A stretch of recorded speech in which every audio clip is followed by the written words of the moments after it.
I had been planning the hike for weeks before I actually went.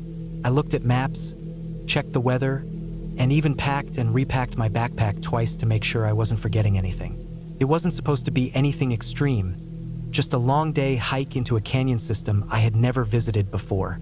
The place was about 2 hours away from my home, and from everything I read, it wasn't a popular area. That was one of the reasons I chose it. I wanted something quiet, something that would take me away from the noise of traffic and people. I liked the idea of moving through a place where I could walk for hours and maybe not see a single soul. I left early in the morning, right before sunrise. The air was cool, and a layer of fog was hanging over the highway as I drove. The world still felt half asleep. I pulled into the trailhead parking lot just as the first light of the sun was starting to touch the tops of the cliffs in the distance. There were no other cars. The lot was nothing more than a dirt clearing with a wooden sign leaning at an angle. The paint on the sign was faded, but I could still make out the name, Narrow Canyon Trail. I stepped out of the car, stretched my legs, and stood for a moment listening. It was silent except for the sound of one bird somewhere in the distance. No traffic, no voices, just air moving through dry brush. I slung on my backpack, adjusted the straps, and started down the path. The trail began wide and easy, nothing but packed dirt cutting between short desert shrubs. The ground was pale, almost white in places, and the sunlight was growing stronger by the minute. I moved at a steady pace, enjoying how simple it felt to just put one boot in front of the other. I could see the canyon walls in the distance, reddish-brown cliffs rising straight up, and I knew I'd be heading into them soon. The first couple of miles passed quickly. The air was cool enough that I didn't need to stop much, though I did sip water now and then. The path narrowed as I got closer to the canyon, and I began noticing how the silence had changed. There were fewer birds, and the air felt heavier somehow. My boots crunched against gravel, echoing faintly off the rock walls as I entered the first stretch of the canyon. The walls rose high above me, closing me in. They weren't close enough to feel claustrophobic yet, but the sunlight didn't reach all the way down, so I walked in a strange mixture of bright light and long shadows. The deeper I went, the darker it seemed to grow, even though it was only mid-morning. I checked my map a few times, noting where side canyons split off. The narrow canyon trail followed the main canyon, but there were places where you could wander off into smaller branches. I made a point of looking behind me every now and then so I'd remember what the way back looked like. Canyons had a way of turning themselves around in your head, and I didn't want to be the person who got confused and ended up lost. About 3 miles in, the trail got tighter. The walls pulled closer until there were places I could touch both sides if I stretched out my arms. The air was cooler here, and damp in spots where water must have seeped through the stone. I slowed my pace, listening. My breathing seemed louder than before, my boots against the rock sharper. I still hadn't seen anyone, and I realized I probably wouldn't. That thought settled heavy in my stomach, though at the same time it was exactly why I had come. I pressed on. The path twisted and turned, sometimes narrowing so much I had to turn sideways to get through. The walls towered above me like sharp teeth, jagged and rough, blotting out more and more of the sky. I started to notice how the ground beneath my boots was uneven, scattered with loose stones that slid if I stepped on them wrong. I almost lost my balance twice and had to steady myself with a hand against the canyon wall. Hours seemed to pass this way. I lost track of time inside the stone corridors. The sun couldn't reach me, and my phone had no service. I only had the sound of my own footsteps, my breathing, and the occasional drip of water from somewhere above. By the time I stopped for lunch, I felt like I had entered another world entirely. I sat on a flat rock, pulled out a sandwich, and ate while staring at the canyon walls. They stretched up so high it made my neck ache to look. When I finished eating, I sat for a while longer, listening. It was completely still. That was when I heard the first sound. It wasn't loud, just a faint scrape of something against stone. At first, I thought it was a rock falling, maybe loosened by wind or an animal up above. I waited, holding still, listening for more. Nothing followed, so after a few minutes, I shrugged it off and packed my bag. The trail grew even narrower as I went on. Some stretches felt like tunnels, barely wide enough to squeeze through, the walls polished smooth by centuries of water flow. The ground was sand now, soft and uneven. I slowed down again, careful with each step. That's when I heard the sound again. A scrape, a scuff, like a boot dragging across rock. I froze. My first thought was that maybe someone else was out here after all, maybe a hiker further back on the trail. But the sound had come from ahead, not behind. I peered down the twisting canyon but saw nothing, just stone and shadow. I told myself it was probably just rock falling again, but the sound hadn't been a fall. It had been deliberate, slow. I kept walking, my chest tight. Every now and then I glanced behind me, half expecting to see someone, but the canyon stayed empty. The further I went, the more I started to feel it, that sensation of being followed. I tried to shake it off. It was easy to get in your own head when you were alone in a place like this. Sound bounced strangely off the walls, carrying further than you'd expect. Could be nothing, but the sounds kept happening. Always faint, always behind me or just around a corner. A scrape, a stone kicked loose, the soft crunch of something stepping in sand. I stopped a few times, holding still, straining to hear. Once I was sure I heard breathing. Not mine, something else. I tried to move faster, but the canyon wouldn't let me. The walls closed in so tight in places that I had to turn sideways, pressing my back against one wall and my chest against the other, shuffling inch by inch until it opened again. My backpack scraped against the rock, the sound harsh and loud. At one point, I turned a corner and came to a dead end. My stomach dropped until I realized I had missed a narrow branch to the left. The trail wasn't marked well, and I knew how easy it would be to get trapped in one of these offshoots without realizing it. That thought made the sounds behind me worse. If someone or something was following, they could easily corner me. I tried to calm myself. Maybe it was just an animal, a deer or even a mountain lion, curious but keeping distance. But the sounds, they didn't fit. They were too steady, too much like footsteps. The canyon grew darker as the walls climbed higher. The strip of sky above was thin, and I could feel the weight of all that stone pressing in. My water bottle was running low, and my legs were starting to ache from the constant tension of moving carefully. Then I saw it. It wasn't clear, just a shape at the far end of the canyon, half hidden by shadow. It moved quickly the moment I spotted it, vanishing around a corner. My heart hammered so hard I had to stop and press a hand against the wall to steady myself. I wasn't alone. I didn't know what to do. Turning back meant going toward whoever or whatever that was. Going forward meant deeper into the canyon, farther from the trailhead, farther from safety. I chose forward. The trail twisted and twisted, my nerves pulling tighter each time I caught the sound of movement behind me. My body felt wired, every muscle ready to bolt even though I had nowhere to go. I started to notice marks on the canyon walls. Scratches, small carvings, nothing natural. Some were just lines, others shapes I didn't recognize. I ran my hand over one as I passed, the grooves sharp beneath my fingers. The air felt heavier. The walls seemed closer. My pack felt like a weight dragging me down. And then, all at once, the canyon opened up into a wider space. A bowl-shaped clearing surrounded by stone. The ground here was flat and sandy, a place where water must have collected long ago. In the sand were footprints, not mine. They circled the clearing, crossing back and forth. Some were fresh, edges sharp, while others were half filled with sand. My throat went dry as I crouched down to look.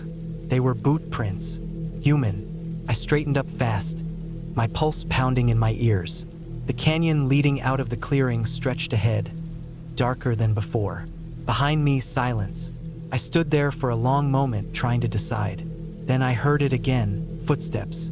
This time closer, steady, coming from the canyon I had just walked through. I ran. My legs burned as I pushed myself faster, sand slipping under my boots. The canyon ahead was narrow again, twisting, forcing me to slow, but I didn't dare stop. My lungs screamed, but the sound of footsteps chased me, echoing closer each time I thought I'd lost them. The trail felt endless. At one point, I tripped on a loose stone and slammed into the wall, scraping my arm. I didn't even pause. I shoved myself forward, blood trickling down my skin. Finally,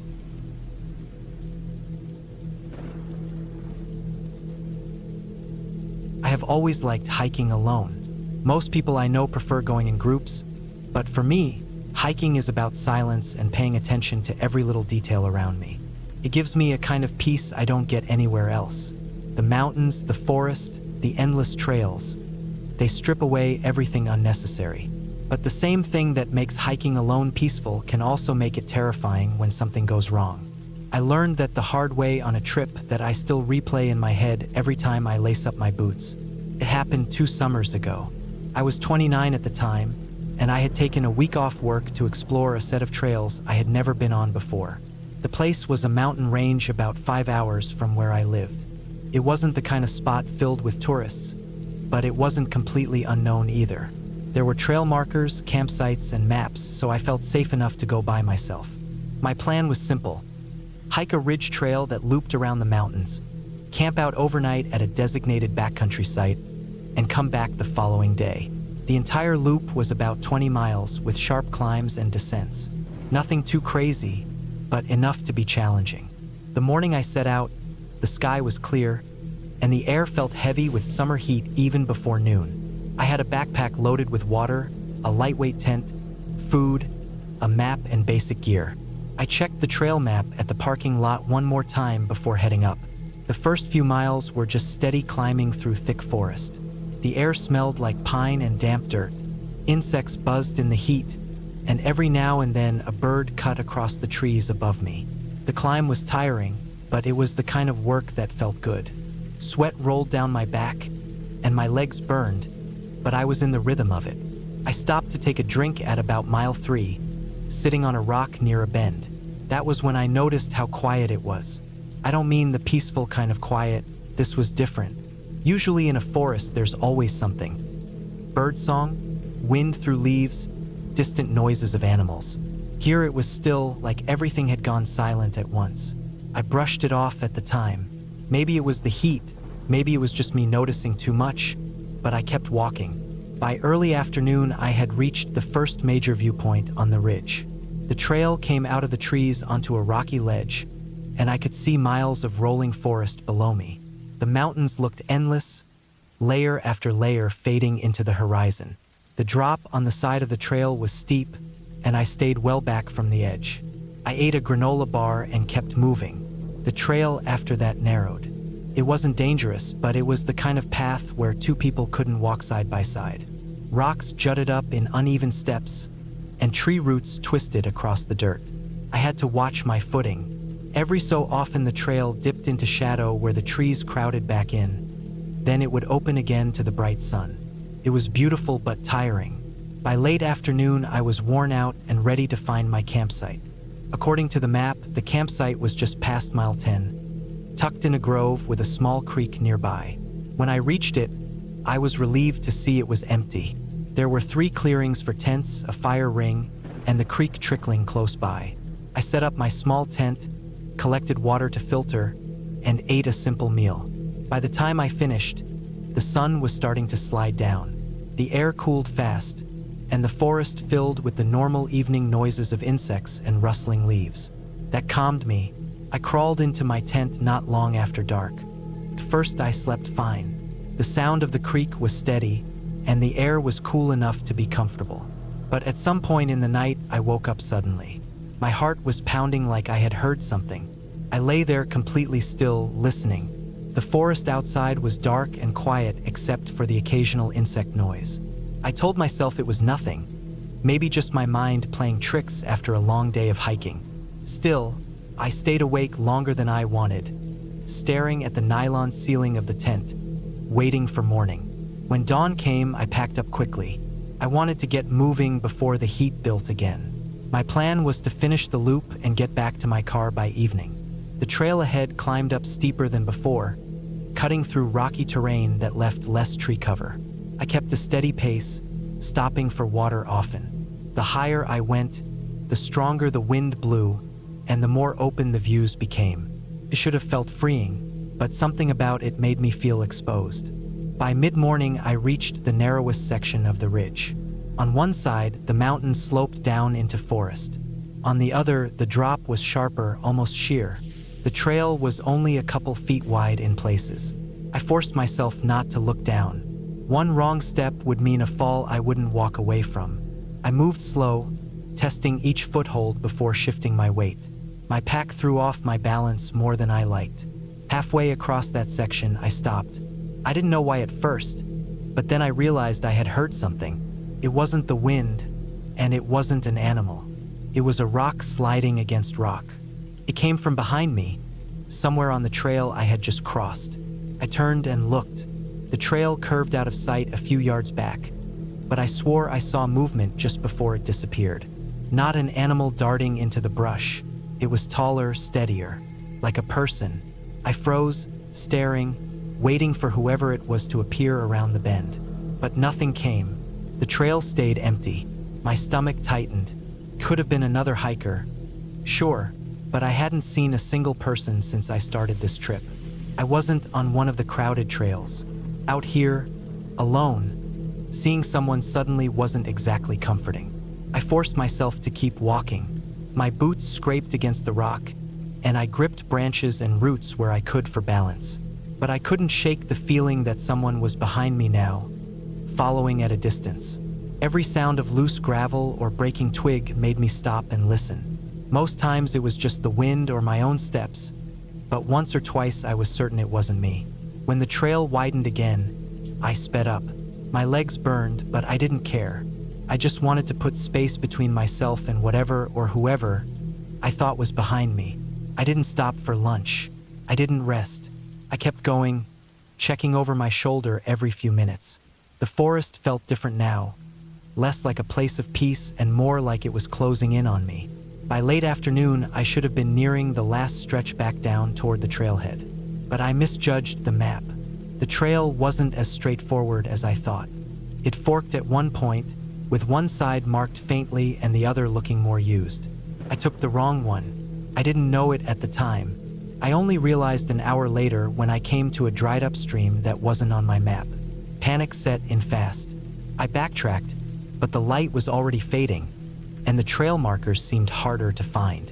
Every tree looked the same. I had the map in my hand, but it didn't help anymore. My sense of direction spun, and through it all, I still felt like I wasn't alone out there. Every time I stopped to get my bearings, I thought I heard movement behind me, just far enough away that I couldn't see anything when I turned. As the sun dropped, I faced a choice. Push on in the dark and risk losing the trail completely, or set up camp again and wait for morning. I chose to camp. I found a small flat space under some trees, far from water and not ideal, but it was all I had. My hands shook as I set up my tent. I didn't bother with dinner. I zipped myself inside and sat there with my headlamp off, listening. That night was worse than the first. I barely slept. I heard noises, soft, steady noises, like footsteps on leaves. Once I heard what sounded like breathing just outside the thin nylon wall. I clutched my knife in my hand, sweating, heart racing, waiting for the tent zipper to move. It never did, but I never truly slept either. When daylight finally came, I packed up fast and started moving again. My throat was dry, and my body felt drained, but I forced myself forward. I studied the map with shaking hands, trying to figure out where I had gone wrong. I had to get back to the main trail. I had to get out. Hours passed. My legs felt like lead, and my water ran dangerously low. My stomach cramped with hunger. The heat pressed down heavy, and the forest seemed endless. And always behind me, I thought I heard someone. A stick breaking, faint scrape. I never saw them, but I felt them. Finally, late in the afternoon, I stumbled onto a section of trail I recognized. Relief hit me so hard I almost collapsed. I knew now how to get back. It would still be miles, but I could make it. I kept going, legs trembling, pushing past exhaustion. When I finally reached the parking lot, the sight of my car nearly made me cry. I dropped my pack inside and sat behind the wheel, hands gripping the steering wheel tight. I scanned the tree line one last time, half expecting to see someone step out, but the forest stayed still. I drove away, the mountains shrinking in the rearview mirror. To this day, I don't know if there really was someone out there following me or if it was just my mind breaking under the stress of being lost and exhausted. I never saw anyone, never found tracks or proof.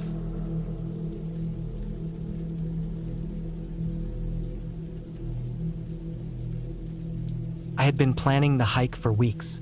It was supposed to be a test for myself, a solo trip to see how far I could push my body and my nerves. I wasn't inexperienced in the outdoors, but I also wasn't what most people would call an expert. I had done a fair number of day hikes, a couple of overnight trips with friends, but never a longer solo trek. I had been reading up on gear, safety, and navigation for months, and I felt like I was ready to take on something bigger. The plan was to spend 3 days in a forested mountain area not too far from home, hiking a loop that was supposed to be about 30 miles. It would take me through valleys, up ridges, across streams, and finally back to where I parked.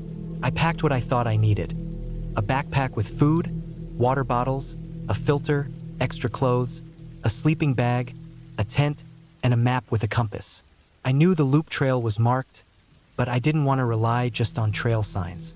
I started early in the morning, the sky still gray, the air cool with a bit of mist hanging between the trees. The first few miles were easy, almost relaxing. The forest smelled damp and earthy. Birds called in the distance, and the sound of water trickled from a nearby stream that followed the trail for a while. As the hours went by, I found myself settling into the rhythm of hiking. Step after step, the weight of my pack pressing into my shoulders, the steady crunch of dirt and leaves beneath my boots. I stopped here and there to drink water, eat some trail mix, and check the map. By midday, the sun had burned away the mist, and light beams cut through the tall trees. I was sweating heavily, but I felt good, strong, and focused. Around the 15th mile, the trail started to climb. The slope wasn't steep at first, but it dragged on, winding back and forth through switchbacks. My legs burned, my breathing got heavier, and I slowed down. I checked the map again and saw that I was moving toward one of the ridges that cut across the area. At the top, I would be able to see over the valley, and from there the trail looped down again. I told myself I would camp once I crossed the ridge. By late afternoon, I reached the top. The trees thinned, and I could see a wide stretch of green hills rolling away, the valley far below, and distant ridges beyond. The air was cooler up high, and the wind pressed against my clothes, carrying the smell of pine. I dropped my pack, sat on a rock, and just breathed for a while. My legs trembled from the climb, but I felt proud of myself for making it. I ate some jerky, drank, and looked over the map again. That was when I noticed something that unsettled me. The map showed the ridge with a trail cutting across and looping back down, but the path in front of me looked different. There were 2 trails, one veering left, the other right. The one on the left looked wide and beaten down, while the one on the right was narrower, less traveled. My map only showed 1 trail, not 2. I stood there for a while, trying to match the bends and marks on the map with what I saw. The ridge was drawn with only a single line cutting through. I decided to take the left trail since it looked more used. I figured it must be the main loop. I hoisted my pack back up and started down it. At first, it seemed fine, but after a mile or so, I noticed there weren't any trail markers. Usually, I saw blazes on trees or small signs nailed to posts, but here there was nothing. The path itself was clear, though pressed into the ground by many feet before mine, so I kept going. Another mile passed, and I began to feel uneasy. The trail dipped down, but not in the way the map suggested. According to the map, the loop should have curved south, but my compass said I was heading east. I stopped and spread the map out on the ground, squatting with my compass in hand. The trees around me were silent now, the wind blocked by the ridge behind. I listened and realized I couldn't even hear birds anymore. A knot formed in my stomach. I tried to retrace in my head where I might have gone wrong, but I wasn't sure. Turning back felt like the safest choice, but I had already put in miles, and going back uphill with the weight on my back felt brutal. I thought maybe the map was older, maybe the trail had changed since it was printed. I convinced myself to keep moving forward for a bit longer. By the time I realized my mistake, the sun was low, slipping toward the tree line. The trail had narrowed so much that branches clawed at my pack, and fallen logs blocked parts of the path. It didn't look like a loop anymore. I hadn't seen any sign of humans for hours, no footprints, no cut logs, no trash. It was just me, the thickening trees, and the fading light. I decided to stop for the night before it got too dark. I found a small clearing just off the trail, laid my pack down, and set up the tent. The ground was damp, and I had to clear branches before staking it down. My hands shook slightly as I worked, partly from tiredness, partly from nerves. Once it was up, I crawled inside, spread out my sleeping bag, and forced myself to eat something even though my stomach was tight with worry. That night, I barely slept. Every crack of a branch outside made me stiffen. The forest, which had felt peaceful earlier, now felt like it was pressing in on me, watching me. I thought about animals, bears, coyotes, but I also thought about the possibility of just being lost, walking farther and farther away from where I was supposed to be. I told myself in the morning I would find my way back. When dawn came, pale and gray, I packed up quickly and started walking. I used my compass to guide me west, thinking if I just moved in that direction, I would eventually reconnect with the loop. The trail was barely a trail now, fading into brush and rocks. My legs scratched against thorns, and my boots slipped on wet soil. Hours passed, and instead of feeling closer to anything, I felt more trapped. At midday, I reached a stream. I crouched by it, filled my bottle, and drank. The cold water felt good in my throat, but when I looked around, I realized I didn't know where the trail had gone. Behind me was a faint path, but ahead was just forest. I followed the stream for a while, thinking it might lead me somewhere, maybe to a larger river or a road, but it wound endlessly through thick woods, twisting without direction. The deeper I went, the more the forest seemed endless. The trees were dense, their trunks like walls, their branches high above blocking the sun. The air felt heavy, damp, and still. My legs ached, my shoulders screamed from the pack, and blisters burned on my heels. I started to panic quietly inside. Every step felt like it was carrying me farther from help. By late afternoon, I realized I had to stop again. My body was exhausted, and I couldn't keep stumbling in circles. I set up camp in another small clearing, forcing myself to eat a little food and drink water. That night, the fear hit me harder than before. I thought about my family, about how no one knew exactly where I was besides the vague idea of the loop. If I didn't get out, no one would find me for days, maybe longer. The second morning, I felt drained but determined. I broke camp quickly and started moving again. This time, I tried to follow the sun, keeping it to my left as I walked, figuring it would guide me west. Hours went by. The forest floor became rougher, with rocks and fallen logs forcing me to climb and crawl. My legs shook from the effort, sweat dripping into my eyes. At one point, I thought I heard something distant, like a faint hum. My chest jumped with hope.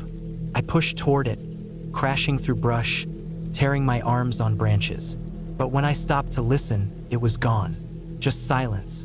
My ears rang with the effort of hearing something that wasn't there. The third night, I barely managed to set up the tent. I was so weak and worn down. My food was running low, and I could feel hunger gnawing harder at me. My water filter was still working, but I had to keep finding streams, and each one took me off whatever vague direction I was trying to hold. That night, lying awake, I realized how easy it was to disappear out here, how quickly a simple mistake could snowball into something life-threatening. The fear wasn't about animals anymore. It was about my own body failing, about running out of strength before I found my way out. On the fourth morning, I woke with a dull headache, my throat dry. I forced myself to eat the last of my jerky and started moving again. I tried to push faster, but my legs felt like lead. The forest didn't change. Tree after tree, hill after hill, the same endless green walls. I stumbled more than walked, tripping on roots, sliding on loose dirt. By mid-afternoon, I was close to breaking down completely when I noticed something different. A cut in the trees, faint but there, like a path. My heart hammered as I pushed toward it. It was narrow, overgrown, but I could see the ground was packed differently, not natural. I followed it, every nerve in my body tense. After an hour, I saw it. A wooden post, weathered and leaning with a faint blaze mark. My knees nearly gave out. It was a real trail, not the one I started on, but something human-made. I followed it, barely able to think straight, just moving forward. As the sun began to set, I heard it, the faint sound of a car engine. I stopped, ears straining.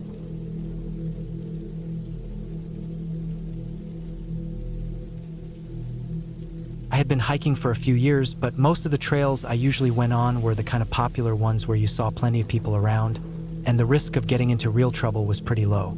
That summer, though, I wanted something different. I wanted something more isolated, a place where I could walk for hours without hearing voices or seeing cars. I thought I wanted the quiet. I thought I wanted to test myself a little bit.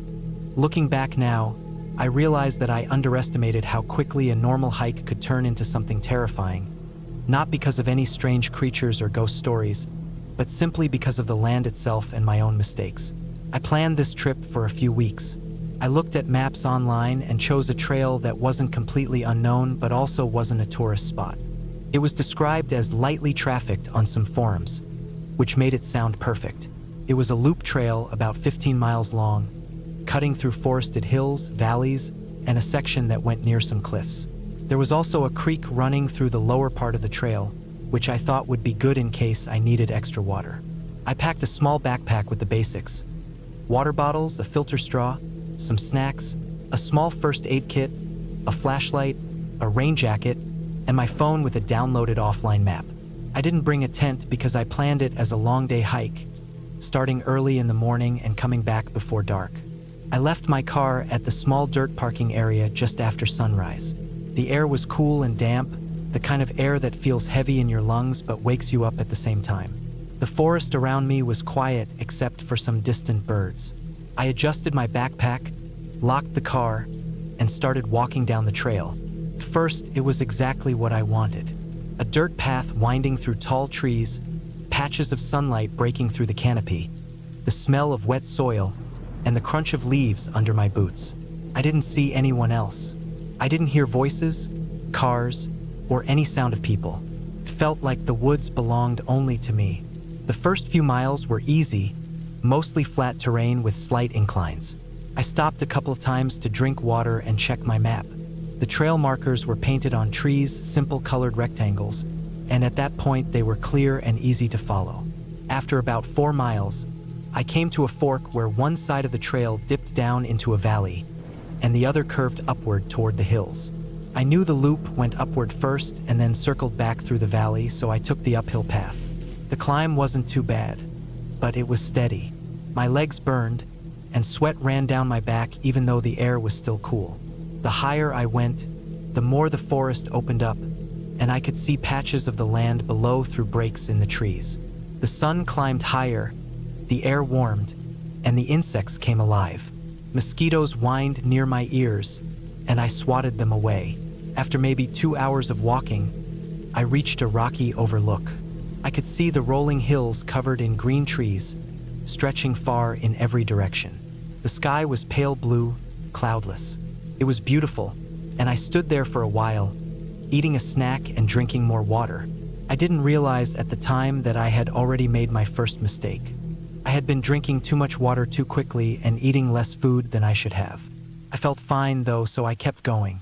The trail narrowed as it wound around the ridge. The dirt turned to loose rock in places, and I had to watch where I stepped. At one point, I slipped on gravel and my foot slid forward, but I caught myself before falling. That scared me a little, and I slowed down after that. On my left side, the hill dropped steeply into the trees. Not a sheer cliff, but steep enough that falling would mean tumbling a long way. After another hour, the trail dipped again into the woods.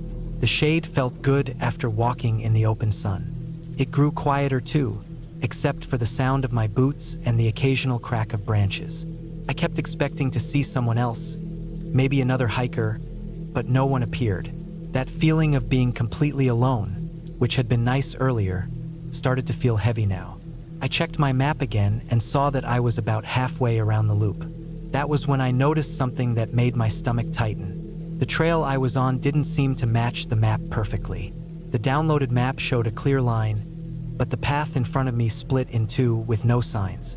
I stood there for a while, trying to figure it out. One path looked slightly more worn, so I took that one. I walked for another half hour before I realized I wasn't sure anymore if I was on the official loop.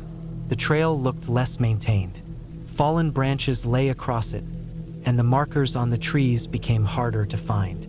Sometimes I had to stop and look around carefully before spotting a faded patch of paint. I told myself it was fine, that it was just a rougher section, but in the back of my mind, I felt the first real wave of unease. The hours passed, and the trail grew even less clear. Grass and weeds crept into the middle of it. I stopped seeing markers altogether. My phone still had the offline map open, but the GPS dot wasn't lining up perfectly with any visible trail. I decided to keep pushing forward, thinking the loop would eventually connect again. The forest grew denser, the trees pressing closer. The light dimmed even though it was only early afternoon. I noticed the silence more than before. The birds weren't singing anymore, and the insect noise had faded too. My boots crunched on the ground, the only sound I heard.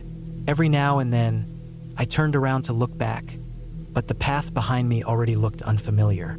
Then the land sloped downward sharply, and I followed it. The ground was damp, the soil dark and soft. I heard water, a faint trickling sound, and soon I reached a creek. Relief washed over me. I recognized from the map that the loop passed by water on the lower side. I thought maybe I had just cut down toward it earlier than planned. I crouched by the creek, refilled a bottle, and drank through the filter straw.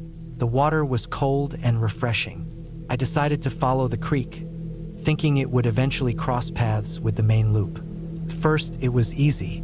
There was a faint path alongside the water, and I walked along it, careful of the slippery rocks.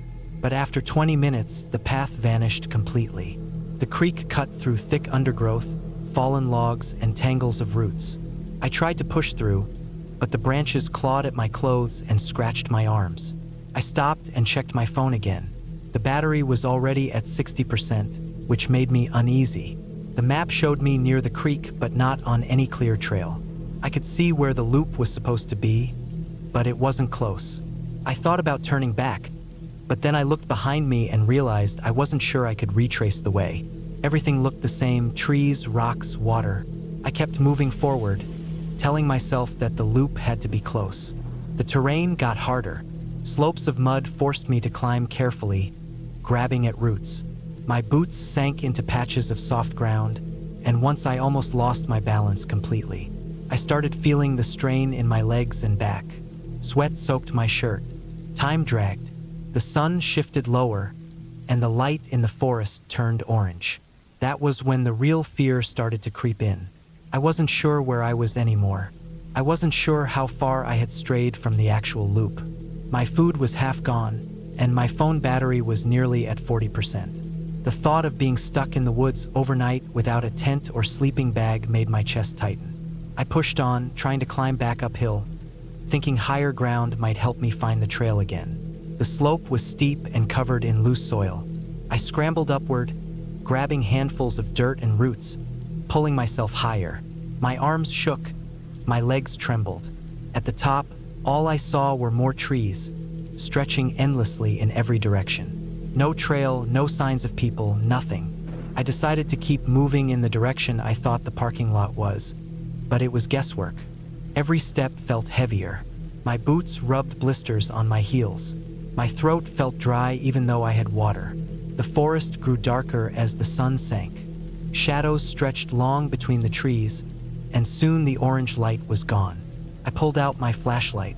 The beam cut through the dark but only lit a small circle in front of me. Beyond that, the woods felt endless. The sounds changed too. Branches creaked. Leaves rustled. I couldn't see what made the noises. My heart thudded in my chest. I knew I had to stop and make some kind of shelter for the night.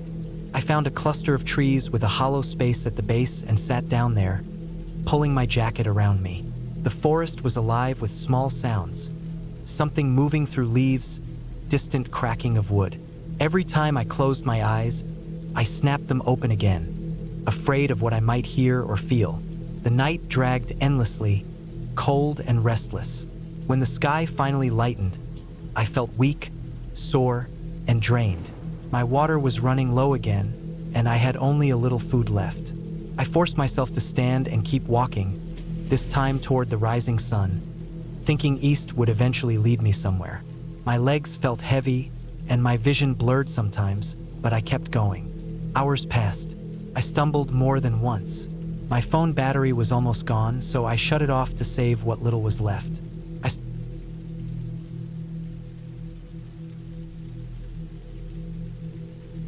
I had been planning that hike for weeks, maybe even months. The idea of getting away from everything, just me, the trail, and the steady rhythm of my boots hitting the ground, was something I had been craving. Life had been noisy. Work was pulling me in every direction, and even when I was home, my head never felt quiet. Hiking always gave me that silence, even when the woods were alive with their own sounds. I picked a trail I had never tried before, one that cut deep through a rocky gorge a few hours from where I lived.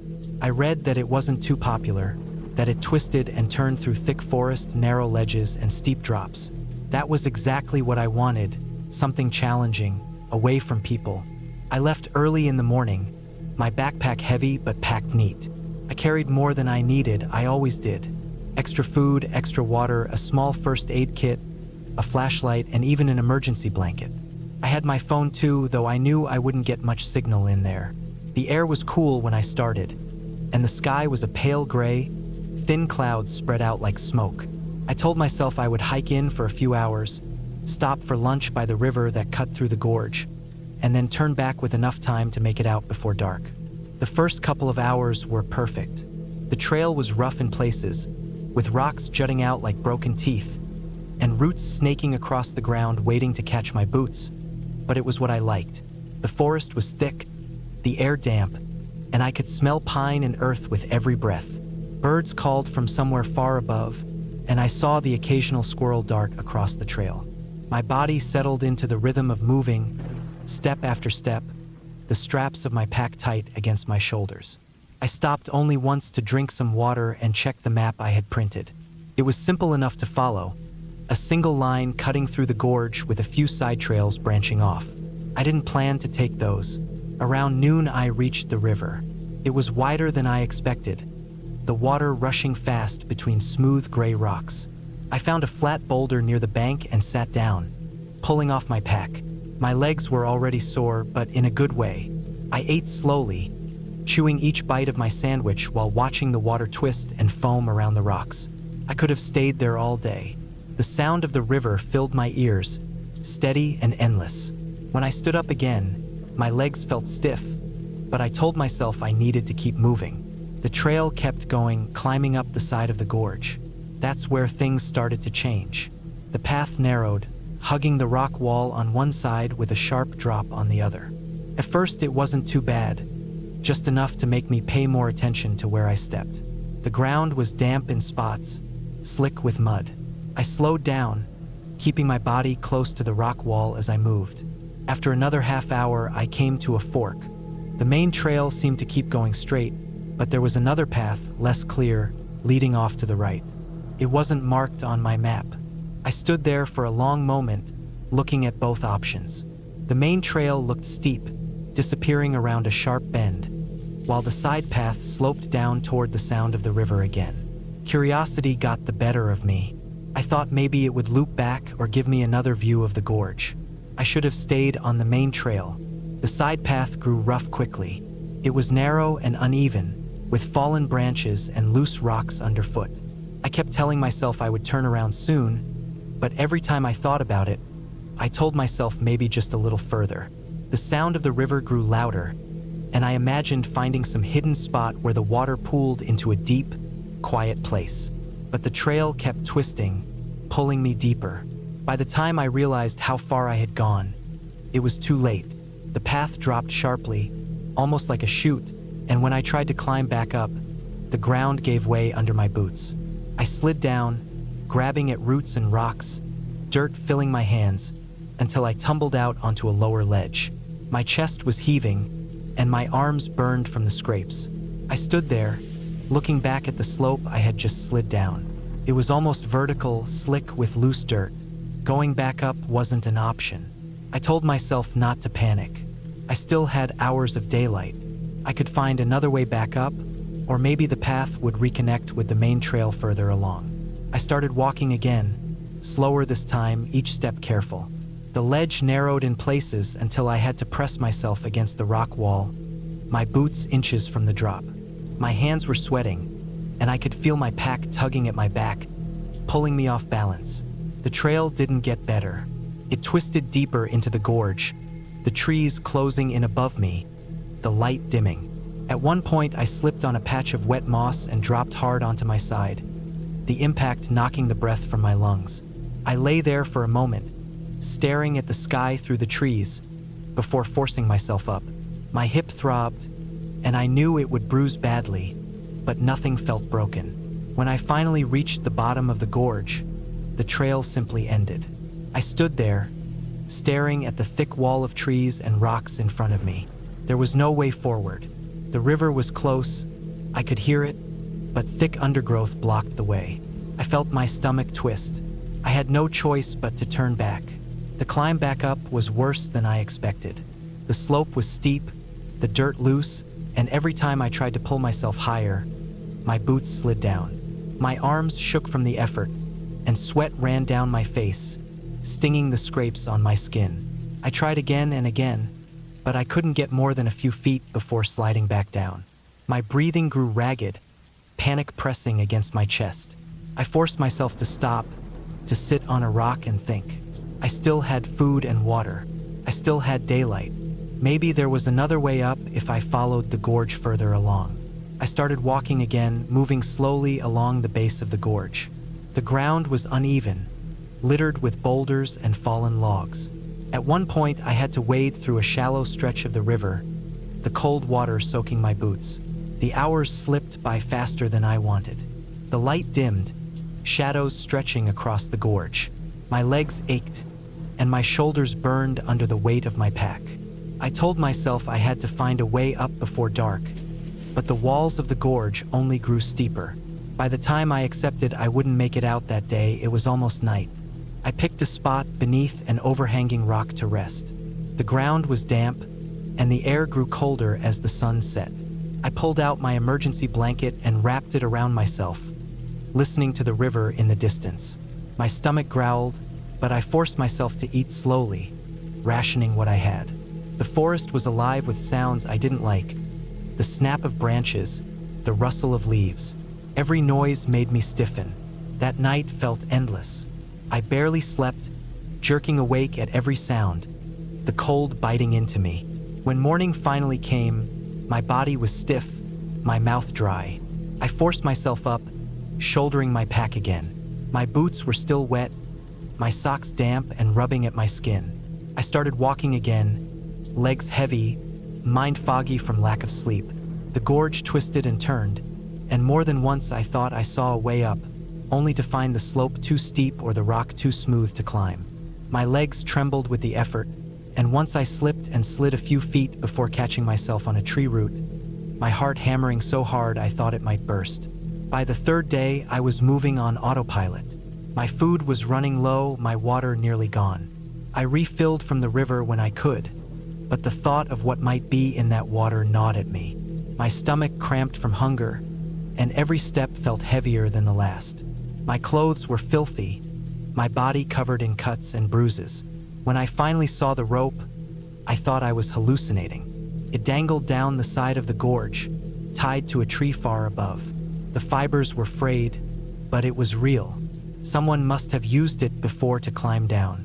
I stood there for a long time, staring up, my body trembling. It was the only chance I had. I tied my pack tight, slung it across my back, and grabbed the rope. My arms screamed with the effort as I pulled myself up, inch by inch. The rope dug into my hands, burning the skin, but I didn't let go. My legs slipped against the rock, boots scrambling for purchase. Halfway up, the rope jerked as if it might snap, and I froze, chest pressed against the stone, sweat dripping down my face. I forced myself to keep going, every muscle in my body screaming. When I finally dragged myself over the top, I collapsed on the ground, gasping for breath. I lay there for what felt like hours, staring at the sky, unable to move. When I finally stood, my legs shook beneath me. But I was out. I had made it. I followed the faint trail back through the forest, each step dragging, my body broken but moving. By the time I saw the parking lot again, the sun was dipping low. My car sat there, the only one left, and I almost cried at the sight. I dropped my pack inside, climbed into the seat, and just sat there, staring at the wheel. My hands were raw.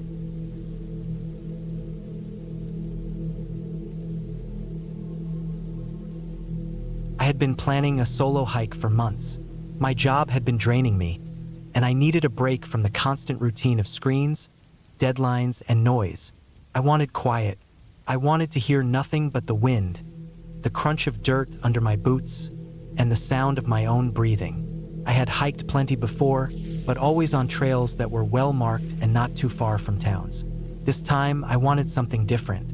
I chose a long loop trail in the mountains, a section that cut through forest, crossed streams, and climbed along a ridge before circling back. On paper, it was listed as moderate to difficult. The loop was about 18 miles total, and the guidebook said most people did it in 2 days, camping at a designated site halfway through. I decided to do it in one long push.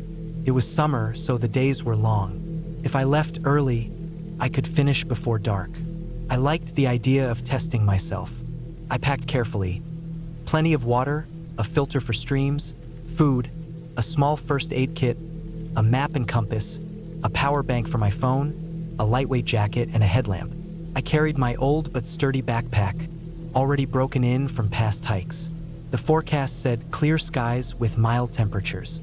It seemed perfect. I left my car at the trailhead just after sunrise. There were only a few other cars parked, and the air was still cool. The forest smelled fresh, damp with morning dew. I felt calm and excited as I started walking. The first few miles were easy, wide trails through tall trees with sunlight slipping through the canopy. Birds called out, unseen but close. The rhythm of hiking settled in quickly. Step after step, steady breathing, the pack pressing against my shoulders. As the morning went on, I passed streams where the water was cold and clear.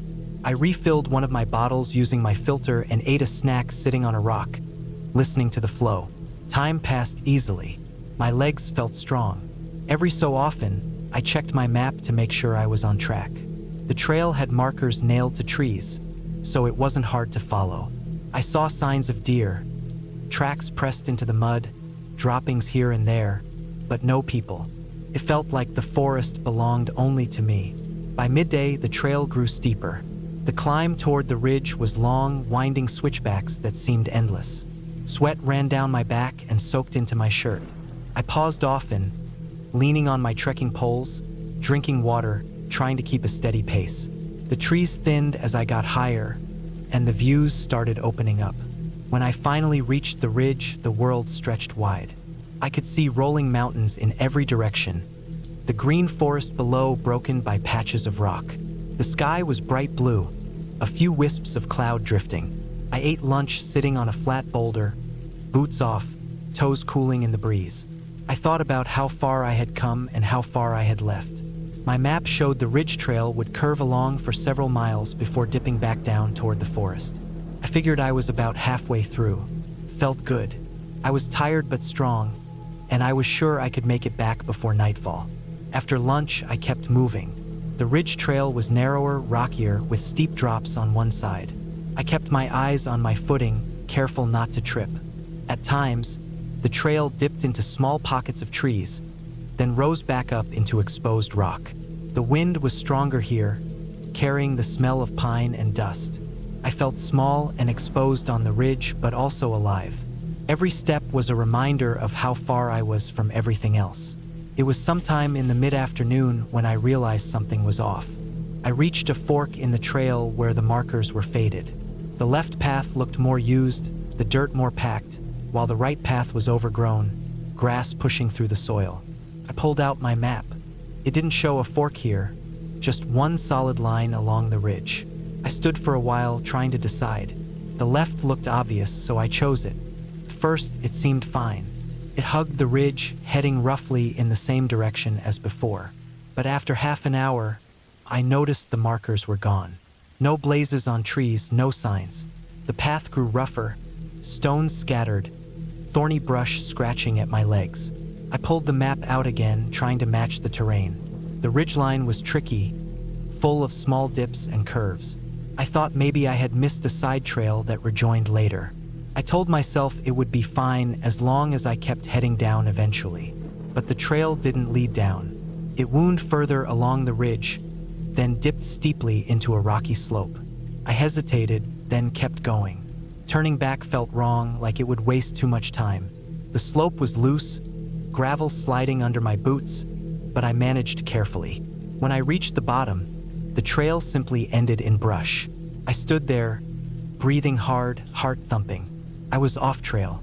I pulled the map again, tracing with my finger, trying to guess where I was. Nothing matched. I checked my phone, but the signal was gone. Only a faint GPS dot on a blank map. The battery was already halfway drained. I turned it off to save power.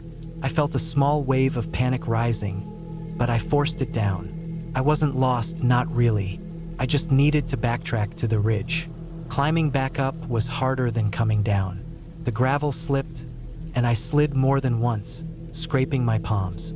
By the time I reached the top, sweat was pouring, my legs shaky. I searched for the fork I had taken earlier, but the ridge looked different now, unfamiliar. I walked back and forth, scanning the ground for prints or packed dirt.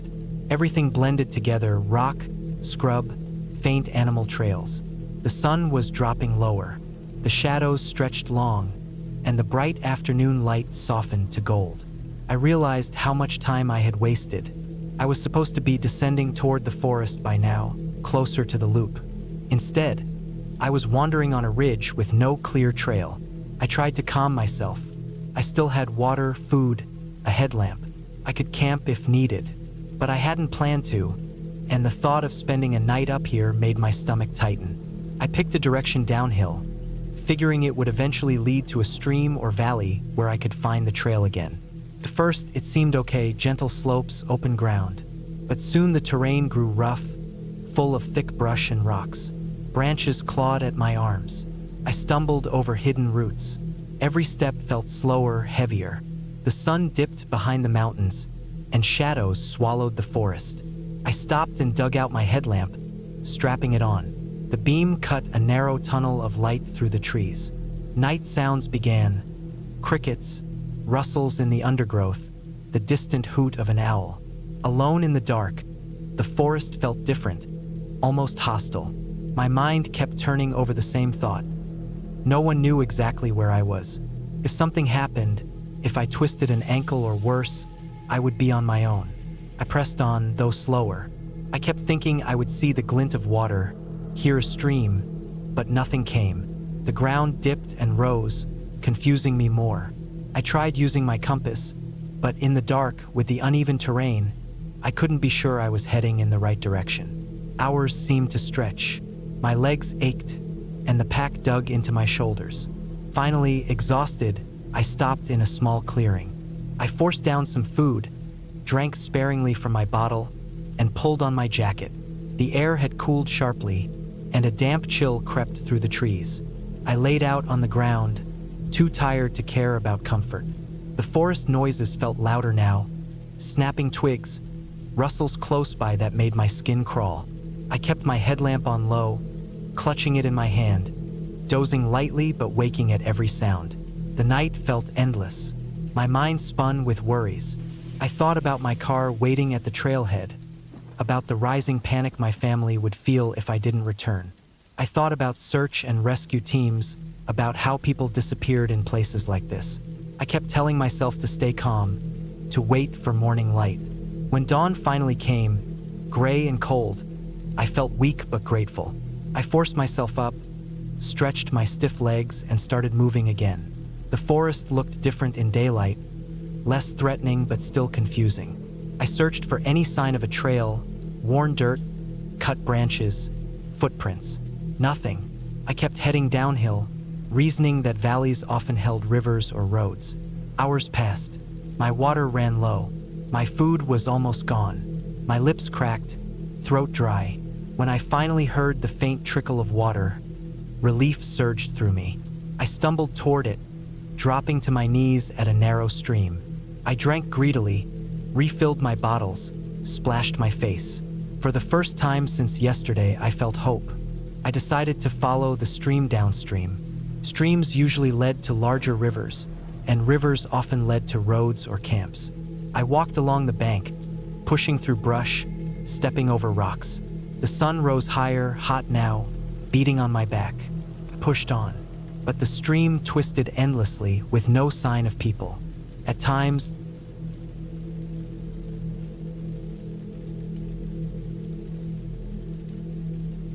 I had been planning the hike for months before I finally made myself go. It was one of those ideas that sat in my head for too long, slowly turning into something I couldn't ignore. I wanted to push myself farther than I had before, farther into the woods, into the quiet, into the kind of place where most people wouldn't want to go. I studied maps, looked at trip reports, and saved up for better gear. My plan was simple. 3 nights out, deep into the backcountry, following an old trail system that hardly anyone used anymore. I packed light but careful. Tent, sleeping bag, stove, food for 4 days, extra socks, layers for cold nights, first aid kit, knife, headlamp, and a water filter. I also carried a small notebook where I scribbled notes about the trail, times, landmarks, and anything unusual.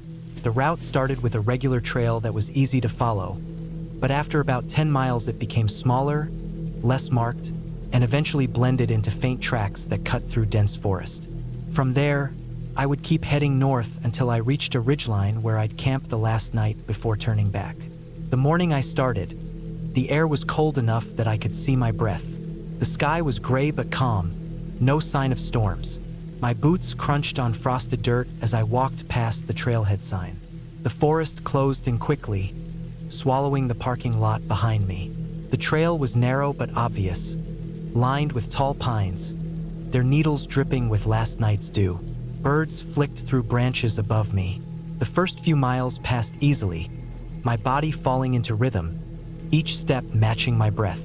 By midday, I had reached the point where the trail began to thin. The ground was uneven here, covered in roots and patches of rock. Fallen trees forced me to step around them. I noticed that everything felt quieter. The birds were fewer. The air was still.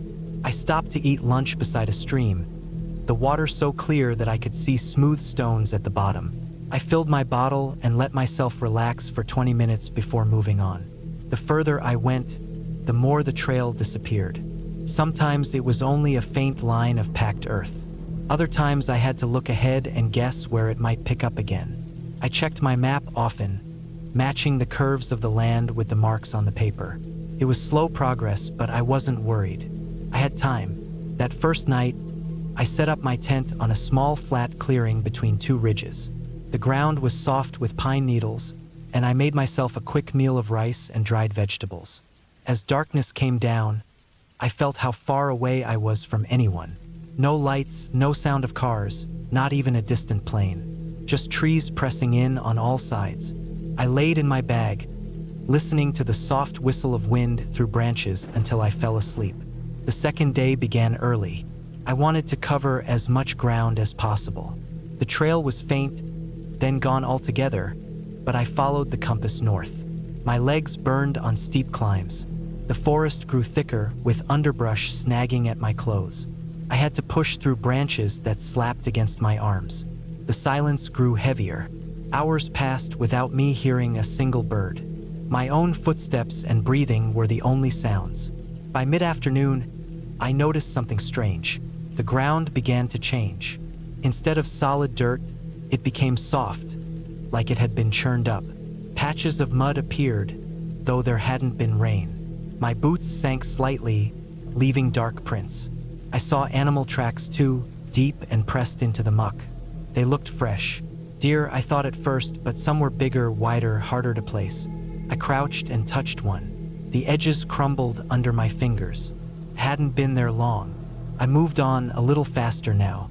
The mud continued, stretching farther than I expected. in long swaths that forced me to skirt around. I didn't like it. It slowed me down, and it made me think about what kind of animals were moving here recently. By evening, I was exhausted. I set up camp near a cluster of rocks, hoping they'd give me some shelter if the wind picked up. I boiled water for noodles, but I barely ate. My stomach felt tight. I kept thinking about the tracks in the mud. I told myself it was nothing unusual. Animals lived out here, of course, but I couldn't shake it. That night was harder. I lay in my bag, eyes open in the dark, listening. Every snap of a branch made me tense. Twice I thought I heard movement, soft, dragging sounds, like something heavy brushing against the ground. When I finally slept, it was shallow and full of broken dreams. The third morning, I woke up stiff and uneasy. The air was colder, and a mist hung low between the trees. I packed quickly and pushed on. The map showed that I needed to climb toward the ridgeline. The slope was steep, the ground slick with wet leaves. I dug my boots in and leaned forward, heart hammering with the effort. Halfway up, I froze. Ahead of me, about 30 feet away, the ground was torn up. Not just mud this time, but deep gouges, as if something had clawed through the earth. The marks cut across the slope in uneven lines. I stepped closer, crouching to look. The grooves were wide, deeper than any animal tracks I had ever seen. Some were nearly a foot long. My skin prickled. I stood up quickly and forced myself to keep climbing. As I reached the top of the ridge, I realized how isolated I was. The forest stretched out in all directions, endless. The mist blurred everything into shades of gray. I dropped my pack and sat down, chest heaving. My hands were trembling, though I told myself I wasn't afraid, just tired, just on edge from being alone for too long. But the feeling didn't go away. It clung to me the rest of the day. Every rustle in the brush made me stop and stare. I couldn't tell if I was hearing animals or just my imagination. By late afternoon, I knew I wouldn't make it as far as planned. I had to set camp early. I picked a spot with a wide view, hoping it would make me feel less boxed in. I built a small fire, the first of the trip, even though I didn't like wasting fuel. I needed the comfort of light. The flames crackled, throwing shifting shadows across the trees. I sat close to it, arms wrapped around my knees, and watched until my eyes ached from staring. That night was the worst. The sound came back, slow, heavy movement, somewhere beyond the trees. Not constant, but enough. A step, then silence. Another step, then nothing for minutes. I gripped my knife inside the tent, every muscle tense. I didn't sleep at all. When dawn finally came, pale and cold, I was already packed. I decided to turn back. I told myself I had gone far enough, that it wasn't worth pushing deeper. I could come back another time, maybe with someone else. But really, I just wanted out. The hike back felt different. The forest seemed darker, even though it was daylight. The trail, if I could call it that, felt harder to follow. I moved quickly, barely stopping to eat. The silence pressed on me, thick and suffocating. At one point, I passed a section of ground where my own footprints from 2 days earlier should have been. I remembered walking that stretch clearly, but the prints weren't there anymore. The mud was smooth, as if it had been disturbed and then covered again. My chest tightened, and I walked faster. By late afternoon, my legs were shaking with fatigue, but I didn't stop. I wanted distance between me and that place. I wanted to see something familiar again, a signpost, anything man-made. As the sun dipped low, I found the stream where I had eaten lunch on the first day. Relief washed over me. I followed it downstream, knowing it would lead me closer to the trailhead. My shoulders ached from the pack. My throat was raw from breathing cold air. Then I saw it. Across the stream, pressed deep into the mud, was a single track. Not an animal, not a boot. Something wide, heavy, and strange. The edges were sharp, fresh. I stared at it for a long time, my whole body cold. I forced myself to move, crossing the stream and pushing on. The forest around me seemed alive with stillness, as if it were holding its breath.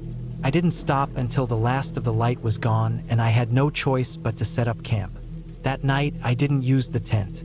I lay under a tree with just my bag, ready to move if I had to. I kept the knife in my hand, my ears strained at every sound. I thought I heard breathing once, low and steady, not mine. My chest clenched, but I didn't move. I stayed frozen until morning. When daylight came, I was already walking. My legs felt like lead, but I kept going. Hours passed in a blur of trees and dirt. At last, I saw the sign of the trailhead in the distance. The wooden post was weathered, leaning slightly, but it was the most welcome sight I had ever seen. I stepped into the parking lot, dropped my pack, and stood there, shaking. The world looked normal again. Cars, a cracked asphalt lot, a trash can with a broken lid. But inside, I knew it wasn't normal.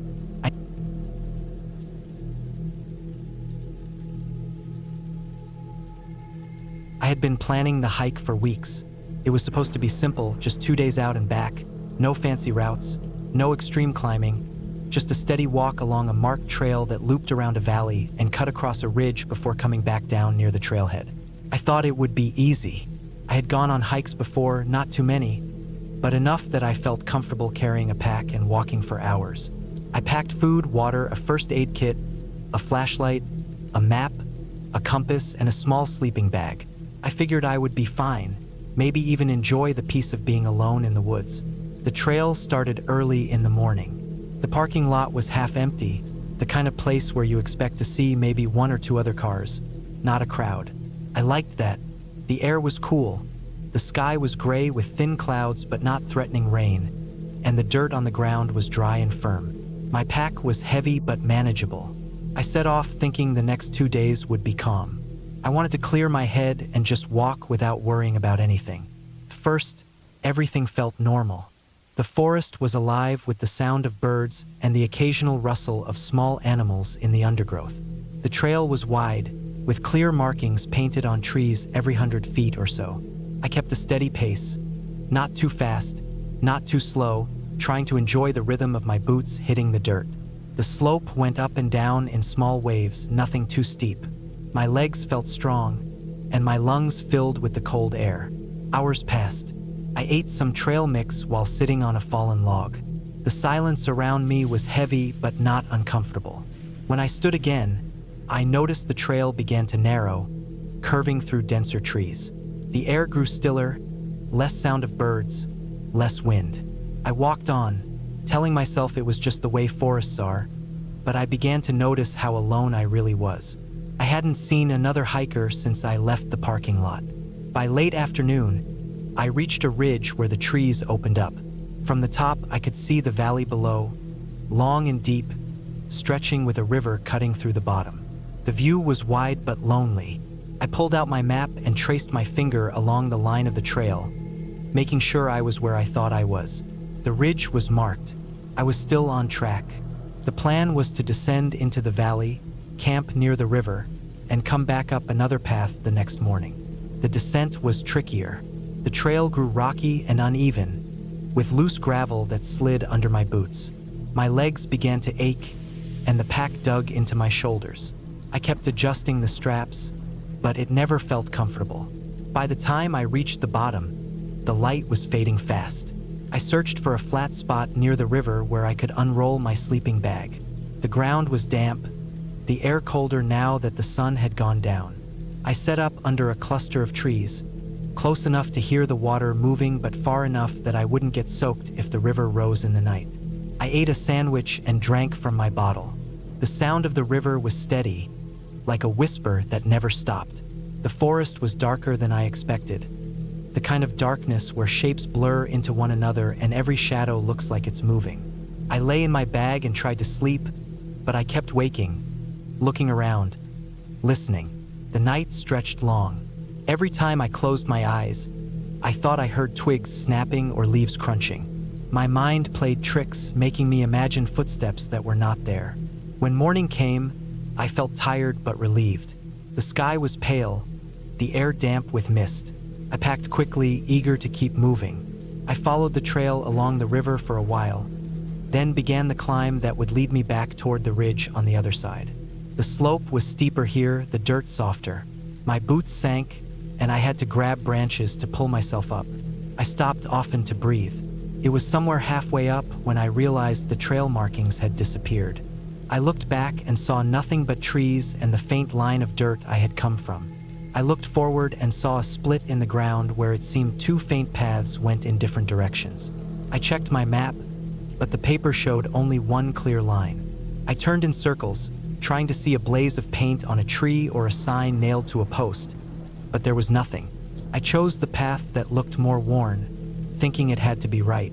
I walked for a long time, up and up, but the forest around me thickened instead of thinning. The slope twisted, and the ground turned muddy. My boots stuck, pulling with each step. My heart began to race as I realized I might have gone the wrong way. I forced myself to stay calm. I told myself I could always turn back. But when I did turn back, the path looked different. The ground was chewed with mud, my own footprints mixed with new ones I didn't remember making. The trees all looked the same, tall and close, branches hanging low, blocking the light. I walked faster, trying to find a familiar landmark, but every direction looked like more forest. Hours passed like this. My water bottle grew lighter.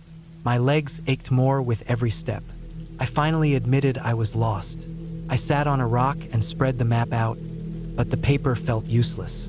Without markers, without signs, it was just lines on a page. I tried the compass, but the needle only told me north. North meant nothing without knowing where the trail was. Panic began to creep in. My throat dried, and my chest tightened. I thought about how nobody knew exactly where I was, only that I had gone hiking for the weekend. If something happened, it could be days before anyone looked. I stood again and picked a direction, moving uphill, thinking if I could get high enough I would see something. A ridge, the river, anything. The climb was brutal. My legs shook, my shirt clung with sweat, and my pack dragged me down. When I reached the top, I saw nothing but more trees. No river, no trail, no ridge, only endless forest.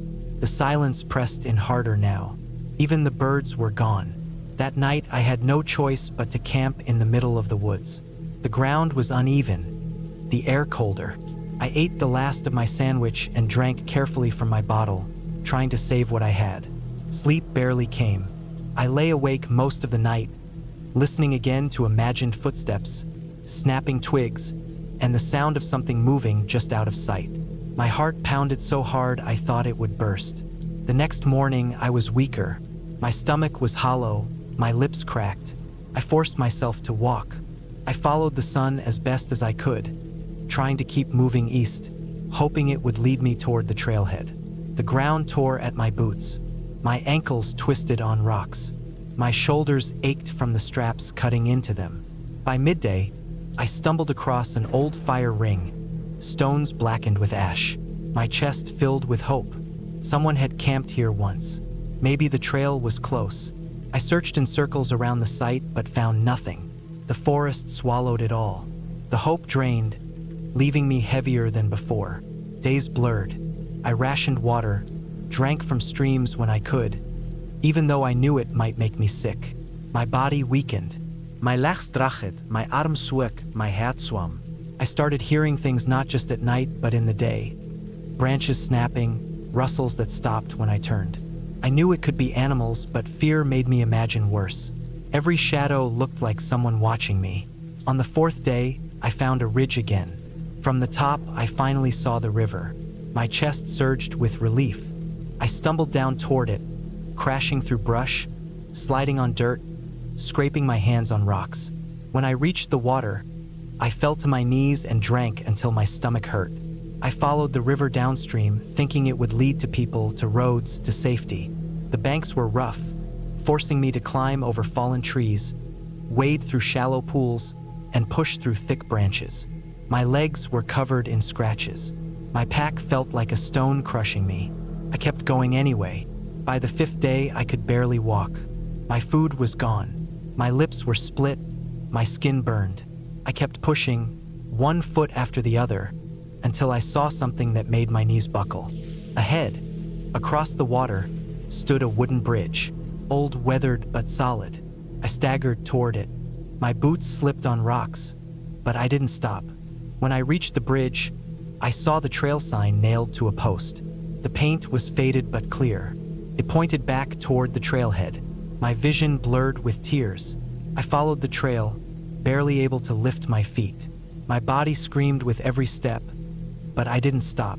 The dirt path widened, the trees opened, and then I saw the parking lot through the leaves. The sight of my car almost made me collapse.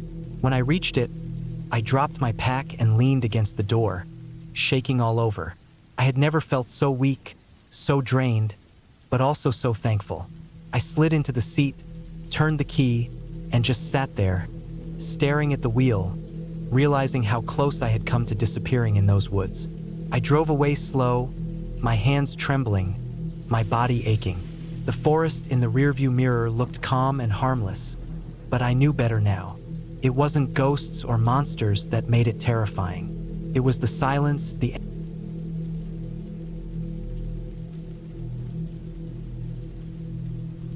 I never thought a simple day hike could turn into the worst experience of my life. When I planned that trip, it seemed harmless enough. I had been hiking for years, and I always considered myself careful. I packed food, water, a map, and extra clothing. I checked the weather, and it was supposed to be clear all day. I picked a trail I had never tried before, one that looped through a valley and climbed up to a ridge with a view of the mountains. It was supposed to be about 12 miles total. I figured I could finish it before dark if I started early in the morning. That was the plan. I woke up before sunrise, drove to the trailhead, and parked my car in the gravel lot. There were only 2 other vehicles there. The air was crisp, with that chill that sits on the grass in the early hours. I ate a quick breakfast in the car, shouldered my backpack, and stepped onto the trail. The forest swallowed me almost immediately. The trail began with a steady incline, weaving through tall pine trees. The ground was damp from rain the night before, and the smell of wet earth followed me. I could hear birds starting their morning calls, and somewhere in the distance a stream was rushing. For the first couple of hours, everything felt normal. I made good time, stopping only to drink water or adjust my pack. After about 4 miles, the path started to descend. This was the valley section. The trees grew denser, and sunlight barely reached the forest floor. The air turned cooler, and the sounds of the forest shifted. The birds were less active down there. All I could hear was the occasional snap of a twig or the rustle of leaves above me. I kept walking, following the markers nailed to trees. They were small metal diamonds, silver and weathered. Some of them were bent, and a few were nearly covered by moss. I didn't think much of it at first. Trails age like everything else.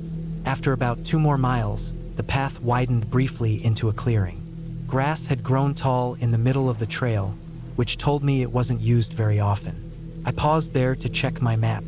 According to it, I was supposed to cross a small stream and then begin climbing toward the ridge. But when I looked around, I didn't see a stream.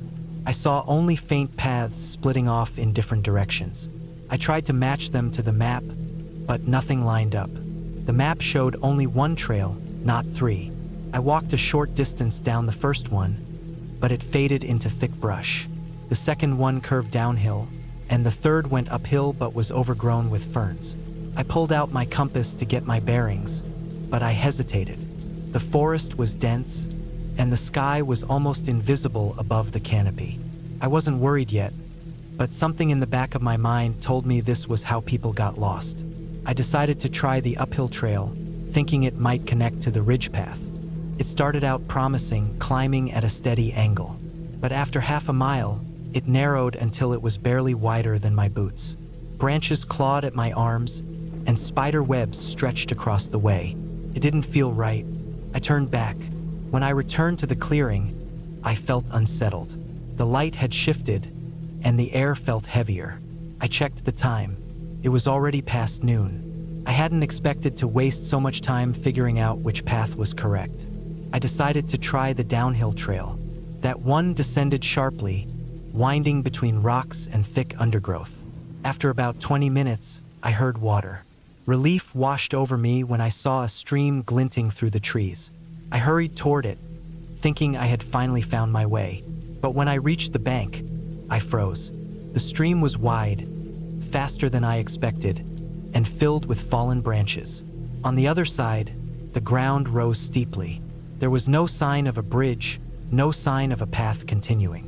I scanned the opposite bank for markers, but I saw nothing. I crouched by the water, splashing it on my face, trying to calm down. I pulled the map out again, but the stream didn't look like the one marked. The one on the map was narrow and crossed by the trail. This one looked wilder. I began to realize I wasn't where I thought I was. The forest around me was silent now. Even the faint bird sounds had gone. The only noise was the rush of water. It made me feel isolated, cut off from everything. I thought about turning back to the clearing and trying the last path, but I hesitated. I had already wasted hours, and each wrong turn seemed to push me further from the loop. I decided to follow the stream. Water usually leads somewhere, to a road, a larger river, maybe even a campsite. At least it was a landmark I could hold on to instead of wandering in circles. For the next hour, I walked along the bank. The ground was uneven, slippery with moss and roots. More than once I nearly fell. My legs grew tired, and the weight of my pack pressed harder against my shoulders. The sun shifted in the sky, though I couldn't see it clearly. The shadows deepened, and the air grew cooler. At one point, I saw what looked like a trail crossing the stream, but when I followed it, it disappeared into underbrush. I went back to the water and kept moving. By late afternoon, my stomach growled with hunger. I stopped to eat a granola bar and drink water. I realized I hadn't spoken a word all day. The silence pressed against me, and I felt the weight of being alone in the woods with no one knowing exactly where I was. As I continued downstream, I noticed signs of wildlife. Tracks in the mud, some deer, some smaller. Then I saw larger prints that made my chest tighten. They looked like bear tracks. I reminded myself that bears usually avoided people, but I stayed alert. The stream widened as I followed it, and the banks became harder to walk. I had to climb over fallen logs, wade through shallow spots, and push through thick vegetation. My progress slowed, and the daylight slipped away faster than I wanted. When I checked the time again, it was nearly evening. Panic crept in. I had not reached the ridge. I had not found the loop. I was somewhere I couldn't place on my map, and darkness was coming. I forced myself to stay calm. I had a headlamp in my pack, extra food, and warm clothes. I could set up a place to rest if needed. I didn't want to, but I told myself I might have no choice. As the last light drained from the forest, I found a relatively flat spot near the stream. I cleared away sticks and rocks, laid down a tarp, and sat on it. I ate sparingly, drinking only enough water to keep my mouth from drying out. I told myself I would sleep lightly, just until dawn, and then continue. But sleep didn't come easily. The forest at night is different. Every sound is louder, every movement sharper. I heard branches crack in the distance, water splashing as if something stepped into it, and the occasional rush of wings above me. My heart pounded each time, my ears straining to make sense of it. I must have dozed off at some point, because I woke shivering in the middle of the night. The temperature had dropped sharply. My jacket wasn't enough. I curled tighter, pulling my pack against me for warmth. My body ached from the hard ground. When the first gray light filtered through the trees, I felt relief like I had never felt before. I packed quickly and began moving again, following the stream. That second day was worse. My legs felt heavy, my throat dry. I rationed my food, eating only when the weakness forced me to. The stream twisted endlessly, and the forest never seemed to change. At one point, I thought I heard distant traffic, but when I stopped to listen, there was nothing, just the rush of water and my own breathing. By afternoon, I stumbled into another clearing. This one was marshy, filled with tall reeds and mud. The stream split into several smaller channels, and I lost track of which one I had been following. I circled, trying to find a solid path, but each direction seemed to lead deeper into the swamp. The mud sucked at my boots, and mosquitoes swarmed my face and hands. The sun beat down harder than the day before, and sweat stung my eyes. I felt dizzy, disoriented. My map was useless now. I didn't know where I was, only that I was far from the trail. As the day wore on, I realized I couldn't keep wandering. My strength was slipping, and I needed to conserve it. I climbed onto a patch of dry ground and sat down. The swamp buzzed with insects, and frogs croaked from hidden pools. I tried to steady my breathing, telling myself I would get out if I kept moving in one direction. But which one? I decided to aim uphill. If I could find higher ground, I might see something, a road, a break in the trees, maybe even a sign of human presence. I pushed forward, dragging myself through brush, climbing over roots, forcing my way upward. It took hours, but finally I reached a ridge. From there, I could see the forest stretching endlessly, hills rising and falling like waves. No roads, no buildings, just green and shadow in every direction. My chest sank. I felt the crushing weight of how lost I truly was. That night, I didn't bother trying to sleep much. I sat with my back to a tree, clutching my pack, listening to the forest sounds around me. My body hurt, my stomach twisted.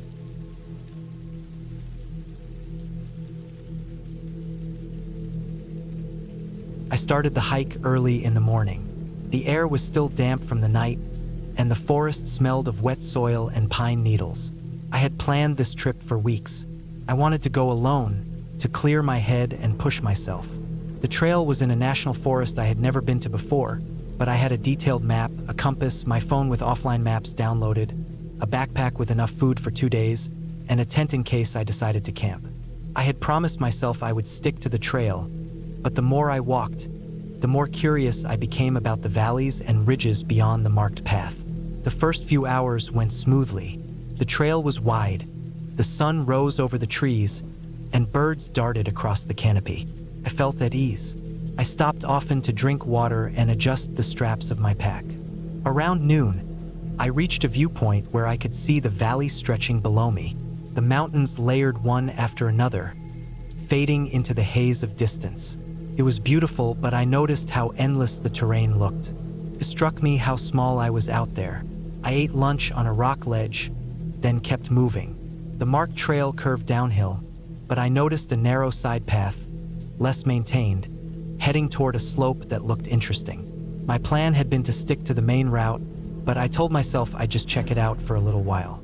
I stepped onto the rough path and followed it into thicker woods. The ground was uneven, covered in roots and stones, and I had to move slower.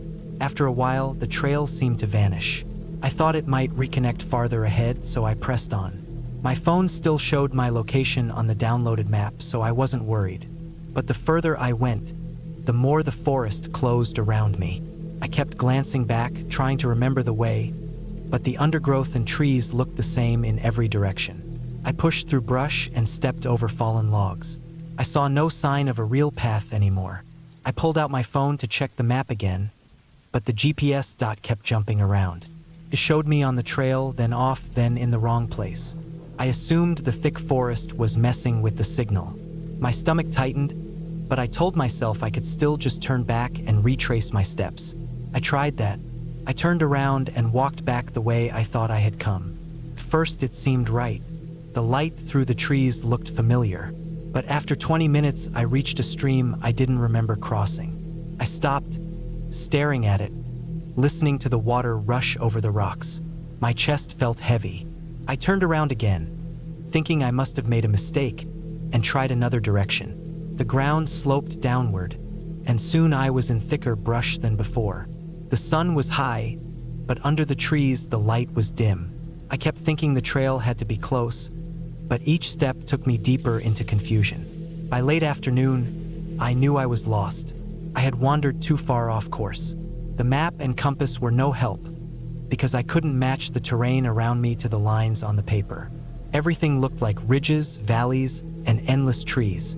I pulled out my phone again, hoping for a clearer GPS lock, but it spun uselessly. No service. My mouth was dry from nerves, so I took a long drink from my water bottle and forced myself to think.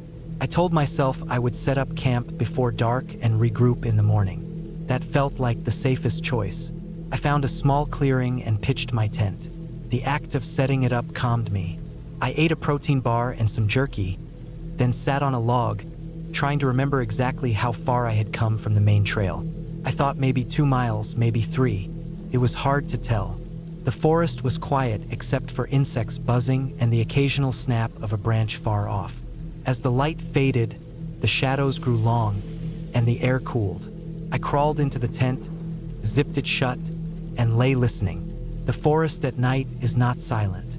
There were rustlings, faint thuds, and the high-pitched calls of unseen animals. Each sound made me tense, but I reminded myself it was normal. I slept poorly.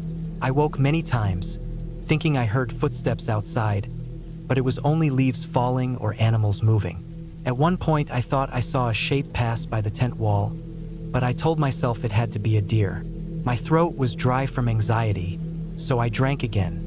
I had brought enough water for the day, but I realized if I didn't find the trail tomorrow, I would have to start rationing.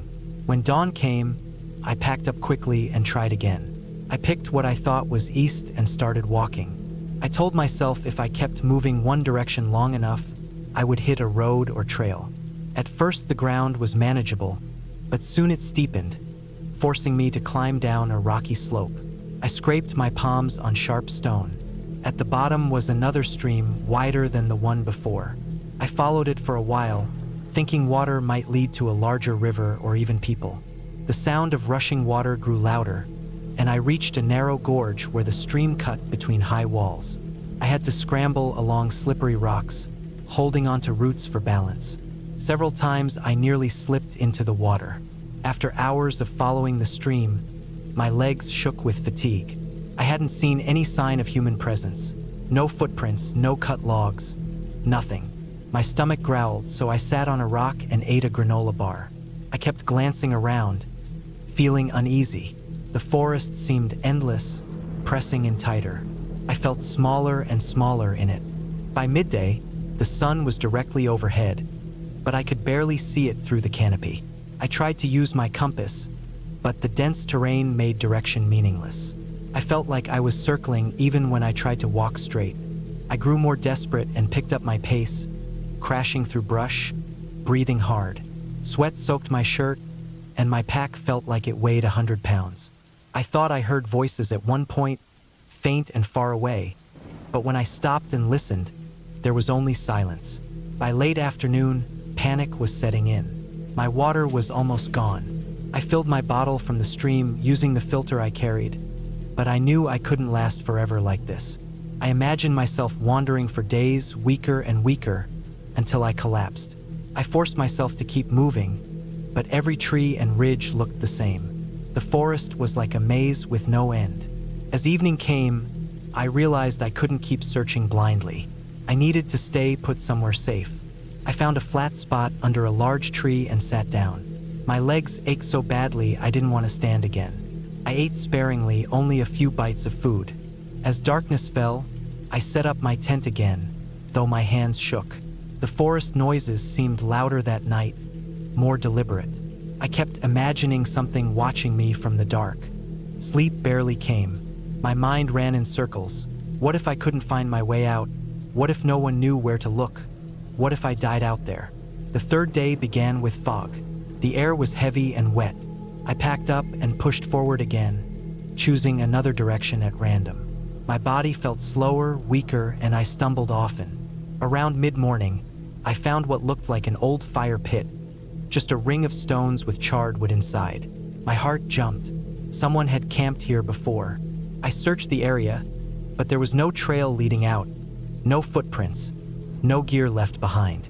It gave me a small flicker of hope, though, and I decided to rest there for a while. But resting didn't help. The silence pressed in again, broken only by crows calling overhead. The forest seemed endless. I started to feel dizzy. My lips cracked from thirst, though I kept drinking small sips from my filtered bottle.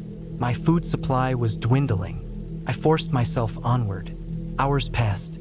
My legs felt like lead, and I fell more than once, catching myself on rocks and roots. Each fall scraped my skin, and my arms were streaked with dirt and blood. I could feel my body breaking down. By afternoon, I was climbing another ridge, dragging myself upward with my hands. At the top, I saw only more trees, more valleys, stretching without end. A wave of despair hit me so strong I almost cried. I sat there, staring out, wondering if anyone would ever find me. I imagined helicopters overhead, search teams calling my name, but no one was there. Just me, alone in the endless green. I forced myself down the other side of the ridge, though my legs shook with every step. At the bottom, I stumbled into another stream, this one larger. I followed it, praying it might lead to a river, a road, anything. The water roared louder the further I went, and finally, as the sun dipped low, I saw a break in the trees. I pushed through, heart racing, and found myself at the edge of a wide clearing. At first I thought it was just another meadow, but then I saw something straight across. A dirt road, cutting through the trees. I froze, staring at it. It looked unreal after so many days lost. My legs almost gave out from relief. I stumbled toward it, nearly falling into the grass. When I reached the road, I dropped my pack and sat down in the dirt, breathing hard. My chest heaved with shaky breaths. The road stretched empty in both directions, but it didn't matter. I had found a way out. I rested there.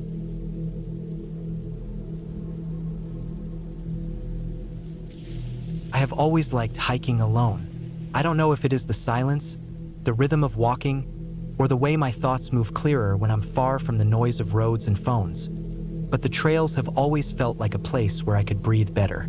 For years, I have gone out on day hikes, weekend hikes, sometimes long routes that take me far from towns, and I always thought of myself as careful.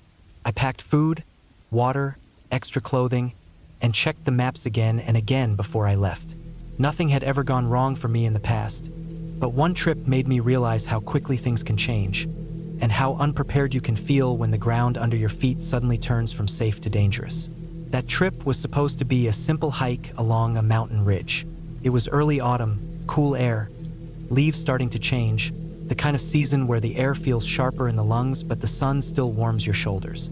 I started from a small trailhead parking area in the morning, the kind of place where a dirt lot fits maybe 10 cars and a faded board shows a map that no one ever updates. I had my pack on, water bottles full, a lunch packed, and enough layers to handle colder weather if it came. I wasn't planning on camping overnight, but I had brought a lightweight emergency blanket and a headlamp in case I had to stay out later than planned. The trail started gentle, a steady climb through a forest of tall pines and some birches already dropping yellow leaves. The path was soft with needles, damp in the shaded areas, and I moved easily, legs strong from weeks of regular hikes. I liked the sound of my boots pressing into the ground and the smell of wet earth. Every so often I stopped to listen. It was always the same. The rustle of a breeze in branches, the faint tapping of a woodpecker, the distant call of a jay. Nothing unusual, just the sounds you want to hear when you're out there. After about 2 hours, the forest thinned, and the trail became rocky. Roots gave way to flat slabs of stone and loose gravel. The ground tilted upward more sharply, and soon I was above the treeline, where the wind hit harder. I could see ridges running in both directions, with valleys far below, their trees a mix of green and orange and red. It looked endless, like a rolling sea of forest. My plan was to follow the ridge for several miles to a lookout point, eat lunch there, and then return the same way. It didn't seem like a complicated trip. The ridge trail was narrower than I expected, though. In some places, it was only a couple of feet wide, with steep drop-offs on either side. The soil was loose, stones sliding if I put weight on them wrong. I slowed down, moving more carefully, testing each step before putting my full weight. My pack shifted slightly when I leaned, and I kept adjusting the straps so it wouldn't pull me off balance. I told myself it was fine, just part of mountain hiking, and that I only needed to be patient. The first hour on the ridge passed without much trouble, though I noticed the clouds starting to build behind me. They were darker than the thin white streaks I had seen earlier, heavier, with a look that meant rain was possible. The wind had picked up, too, pushing against my chest and sometimes making me pause mid-step so I wouldn't stumble. I kept going, thinking the lookout was closer than it really was. The trail curved around a bulge of rock, and suddenly the ridge became even narrower. On the right side, the ground dropped away in a sheer slope of broken rock and scrub trees. On the left side, it fell even steeper, almost vertical, into a valley with no way to climb back up if I slipped. The path ahead was only about 1.5 feet wide, crumbling dirt with loose stones. There was nothing to grab, no roots or branches, only the sloping mountain wall on one side. I froze for a moment, looking at it. It didn't seem impossible, just dangerous if I wasn't steady. I thought about turning back, but I had already come so far, and I told myself that if I was careful, if I kept my body low and my steps deliberate, I could cross without trouble. I adjusted my straps again, tightened them, and crouched slightly as I stepped forward. The first steps were fine. I placed each foot flat, pressing gently so the stones wouldn't shift. The wind tugged at my clothes, but I leaned toward the wall for balance. The problem came halfway across. My right boot pressed down on a rock that looked firm but slid immediately under my weight. My leg shot forward, my knee banged against the dirt wall, and my pack swung sideways. My body tilted toward the drop, and for a sick half-second I felt the pull of open space under me. My hands scraped against the wall as I pushed hard, regaining balance, both feet planted wide. My heart pounded so loud it filled my head. I stood still until my breathing slowed, every muscle stiff.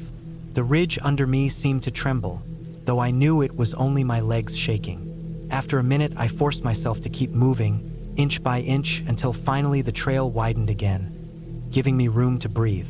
I looked back at the section I had crossed, and the idea of going over it again on the way back twisted my stomach. Still, I convinced myself it was just one bad step. I'd be fine returning as long as I moved carefully. The clouds were closer now, darker, rolling over the peaks behind me.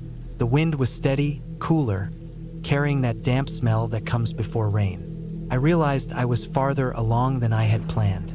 The lookout was still at least an hour ahead, but the thought of turning around made me picture that narrow strip of trail again.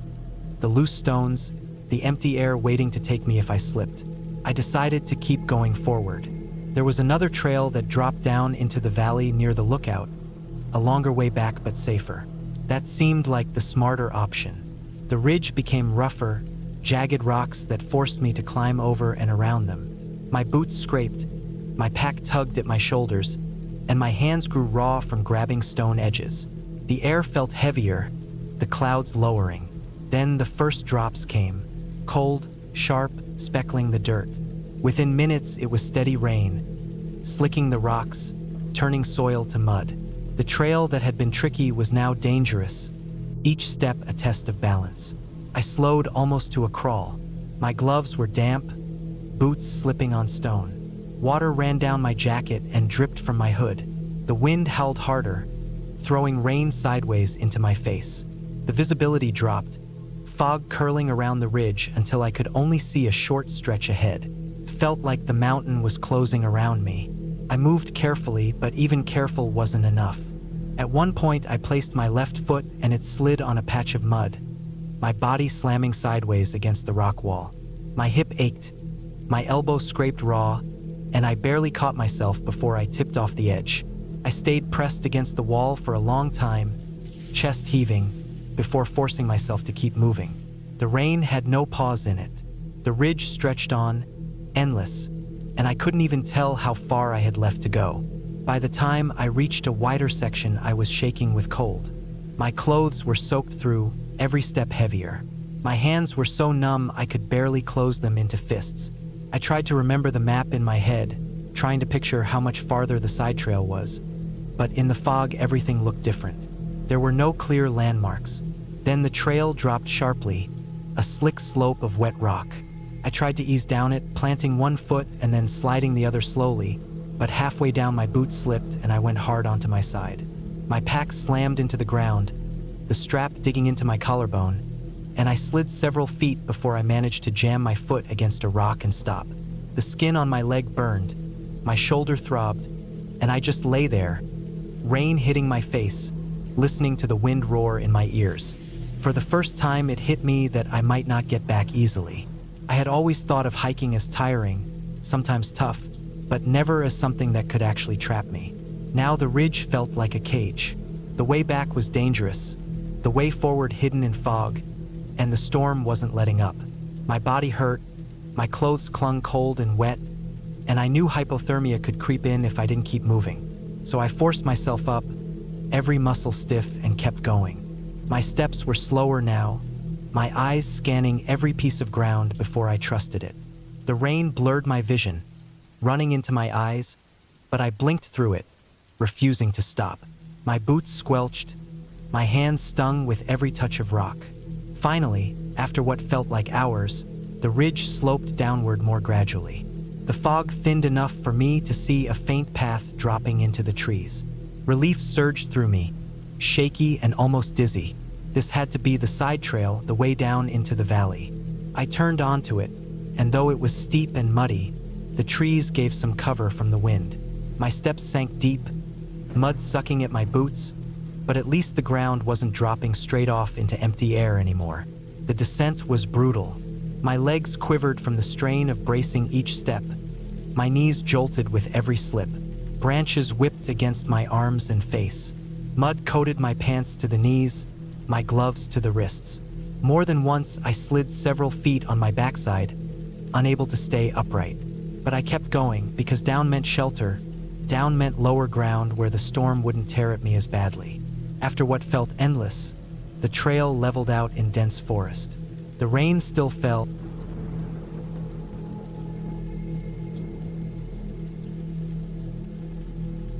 I had been hiking for years, and I always thought I understood the basics of safety in the backcountry. I had my habits, the things I packed every single time. A water filter, extra food, a headlamp, a map and compass even if I had my phone, a first aid kit, a knife, a space blanket. I had spent many weekends in the woods, sometimes days at a time, and though I had seen some rough weather, twisted an ankle once, even gotten a little turned around before, I had never been in real trouble. At least not until that trip. It was early autumn, the kind of time when the days are still warm but the nights come on faster and colder than you expect. I decided to take a solo trip into the mountains of northern Idaho. The plan was to hike into a lesser-used section of forest I had read about online, stay out for 3 nights, and loop back through a ridge trail that was supposed to give incredible views. I printed a map and traced my route on it, packed my bag like I always did, and left my itinerary with my brother before I drove out. I thought I had been careful. I thought I was ready. The first day went smoothly. I parked at a small dirt pull-off where the trail began, shouldered my pack, and started walking into the quiet. The trail was narrow and a little overgrown, but I liked that. The fewer people, the better. Fallen leaves covered the ground in places, and the forest smelled of pine and damp earth. I walked slowly, breathing steady, feeling that kind of calm that only comes when you're deep in nature with no engines or voices around. By late afternoon, I reached a small clearing by a creek and set up camp. I boiled water, cooked a packet of rice and beans, and watched the sun go down through the trees. Felt perfect. The second day was harder. The trail climbed and twisted, and some sections were faint, like they hadn't been used in months. I stopped often to check my map and the landmarks. I wasn't worried though. I had trained myself to pay attention to ridgelines, to where streams ran, to the direction of the sun. I hiked for hours, sometimes ducking under fallen logs, sometimes pushing through brush. I only saw 2 deer and a hawk the whole day. The silence was thick. By the time I set up my second camp, I felt tired but proud. I thought I was deep enough now that I wouldn't see another person the whole trip. That thought gave me comfort. The third morning, I packed up and followed what I thought was the trail uphill. The plan was to reach the ridge by noon, then take the loop back toward the car over the next 2 days. But after an hour of climbing, I realized something wasn't right. The path under my boots had grown faint, then vanished. I scanned the ground, found a line of trampled grass that looked like a trail, and followed it. That ended in a thicket. I circled, searching for blazes on trees or signs of boots in the dirt, but everything looked the same. Tall pines, thick undergrowth, patches of bare ground covered in pine needles. I pulled out my map and compass, tried to line things up. The ridge should have been to the west. I turned that way and started moving, hoping I would intersect the trail again. Hours passed. The forest grew denser, darker. I kept moving west, then northwest when the terrain forced me. I thought I saw a faint track more than once, but each time it disappeared into brush. By late afternoon, I had to face the truth. I was off the trail, not just a little turned around. I was lost. I forced myself to calm down. I had been lost before, though never this badly. The rule was simple: stop, think, observe, plan. I took out my map again and studied it. There was a creek to the north that eventually flowed down toward a larger river. If I could find it, I could follow it downstream. That would eventually lead me out. I had enough food for 2 more days if I rationed. My water filter would keep me alive longer if needed. I told myself it was fine. I told myself not to panic. That night, I camped on a patch of flat ground between 2 trees. The forest was quiet, but in that silence, every sound seemed sharp. The snapping of a branch, the wind through needles, the rustle of something small in the brush. I ate a half portion of food and wrapped myself in my sleeping bag. My stomach growled, but I ignored it. Sleep was shallow and broken. I woke often to the cold, to the sound of movement somewhere in the dark. Each time I grabbed my knife, sat still, and waited until I drifted off again. The next morning I went north. I walked for hours through thick brush, my legs scratched raw. Around noon I heard water faintly ahead and pushed hard until I reached a narrow creek winding downhill. Relief hit me hard. I crouched, filled my bottle, filtered it, and drank deep. Then I turned downstream. I thought the worst was over, but following the creek wasn't simple. It twisted and split, sometimes vanishing into boggy ground, sometimes dropping into ravines I couldn't climb down. I had to detour, climb steep slopes, backtrack when cliffs blocked me. The terrain wore me down. My pack seemed heavier each hour. My stomach ached with hunger, my legs burned, and my feet throbbed in my boots. Still, I kept moving. Downstream meant out. It had to. That night, I built a small fire with damp wood. Smoke curled weakly, but the flame gave me light. I ate another half portion of food. The bag was nearly empty now. I had some trail mix and a packet of oatmeal left. Maybe enough for 1 more day if I stretched it. I sat by the fire until it burned low, staring into the darkness. At one point, I thought I saw movement on the far side of the creek, a shape between trees. My chest tightened. I stared hard, but it didn't move again. I told myself it was my imagination, shadows, nothing more. But sleep didn't come easy after that. The 4th day broke cold and gray. Mist hung low, clinging to the trees. My breath puffed white. I packed quickly and kept going. The creek widened, but the banks grew steep. At one point, I slipped on wet ground and slid 10 feet down before slamming against a rock. Pain shot up my leg. I sat gasping, clutching my shin. Nothing broken, but the bruise throbbed deep. Getting up hurt, walking hurt worse, but I had no choice. I limped on, slower now. By afternoon, the hunger was sharp and constant. My head pounded. I tried to ignore it, focusing only on each step. I thought often about my brother, about how I had told him where I was going, about how long it would take before he worried, before anyone came looking. I wondered if they would ever find me in this maze of forest and ravines. The thought made me push harder, even as my body weakened. That night, I didn't light a fire. I didn't have the energy. I ate the last of my food, just a handful of nuts, and drank more water. Lying in my bag, I shook with cold. I thought I heard something again in the brush. A heavy sound, not like a rabbit or squirrel. Something larger. My heart pounded. I clutched my knife tight and held my breath. Minutes dragged. The sound faded. I told myself it was a deer. I tried to believe that. The 5th day, I was barely moving. My stomach was empty, my legs weak. I kept stumbling, catching myself on branches. I followed the creek still, but my mind was foggy. I lost track of time. At one point, I sank to my knees by the water and stayed there, staring at it, unable to get up. I thought about staying, about letting it end there, but something in me pushed back. I forced myself up, one hand gripping a tree, and staggered on. Late that afternoon, as the sun dipped low, I saw something ahead. Not trees, not rocks. A shape, straight lines, man-made. My heart leapt. I stumbled closer until I realized it was a wooden bridge crossing the creek. Old, weathered, but solid. A trail cut across it, faint but real. Relief flooded me so hard I nearly collapsed. I had found a way out. I followed the trail, moving as fast as my weak body allowed. It wound through forest, climbed gently, then dropped. As darkness came, I saw a clearing ahead with a dirt road cutting through. I stepped onto it and sank to my knees again, shaking. A road meant people, meant vehicles, meant safety. I had made it. I spent that night by the road, too weak to walk further. In the morning, a truck rattled past. I waved, stumbling into the open, and the driver stopped. My voice cracked when I tried to speak, but I didn't need words. He saw the state I was in, lifted me into the truck, and drove me out. When I finally sat in a warm room with food in front of me, the reality of it hit. I had been out there for 5 nights, maybe 6, depending on how the days blurred.